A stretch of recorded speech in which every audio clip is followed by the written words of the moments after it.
Come read along as Story Littles presents The Best Nest by P.D. Eastman. Mr. Bird was happy. He was so happy he had to sing. This was Mr. Bird's song. I love my house, I love my nest, in all the world my nest is best. Then Mrs. Bird came out of the house. It's not the best nest, she said. I'm tired of this old place, said Mrs. Bird. I hate it. Let's look for a new place right now. So they left the old place to look for a new one. This place looks nice, said Mr. Bird. Let's move in here. But somebody else had already moved in. So they looked at another house. This one looks nice, said Mr. Bird, and there's nobody in it. You're wrong, said Mrs. Bird. This house belongs to a foot. So they went on looking. I like this one, said Mr. Bird.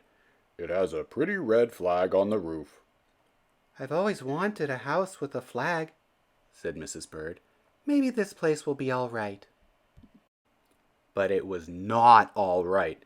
I guess I made a mistake, said Mr. Bird.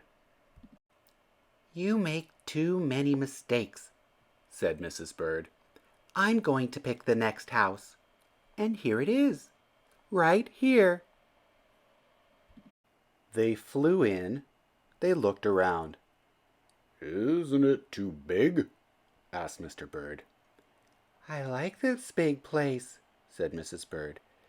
This is the place to build our new nest. They went right to work. They needed many things to build their nest. First, they got some hay. They got some soda straws and broom straws. They got some sweater string. They got some stocking string and mattress stuffing. They got some horsehair. They got some man hair. Soon they had all the hay, all the straw, all the string, all the stuffing, all the horsehair, and all the man hair they could carry. They took it all back to build their nest. Mr. and Mrs. Bird worked very hard. It took them the rest of the morning to finish their nest. This nest is really the best, said Mrs. Bird. I want to stay here forever. Mr. Bird was very happy, too. He flew to the top of his house. He sang his song again. I love our house, I love our nest, in all the world our nest is best. He was so busy singing, he didn't even see Mr. Parker coming. Every day at 12 o'clock, Mr. Parker came to the church.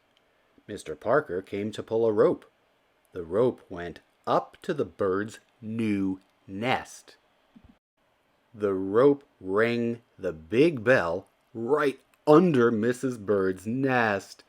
Bong, bong, bong. Mrs. Bird got out of there as fast as she could fly. When Mr. Bird came in, all he could see was a mess of hay and string and stuffing and horsehair and man hair and straws. Where was Mrs. Bird? I will look for her until I find her, said Mr. Bird. He looked high. He looked low. He looked everywhere for Mrs. Bird. He looked down into a chimney, but Mrs. Bird wasn't there. He looked down into a water barrel, but Mrs. Bird wasn't there. Then he saw a big, fat cat. There was a big, fat smile on the fat cat's face. There were some pretty brown feathers near the fat cat's mouth. Mr. Bird began to cry. Oh dear, he cried. This big fat cat has eaten Mrs. Bird. Mr. Bird flew off. I'll never see Mrs. Bird again, he cried. It was getting dark. It began to rain. It rained harder and harder. Mr. Bird could not see where he was going. Crash!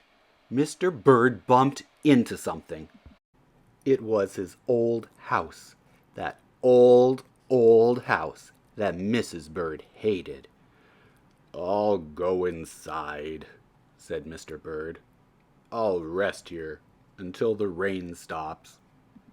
Mr. Bird went in, and there was Mrs. Bird, sitting there singing, I love my house, I love my nest, in all the world this nest is best. You? Here? Gasped Mr. Bird.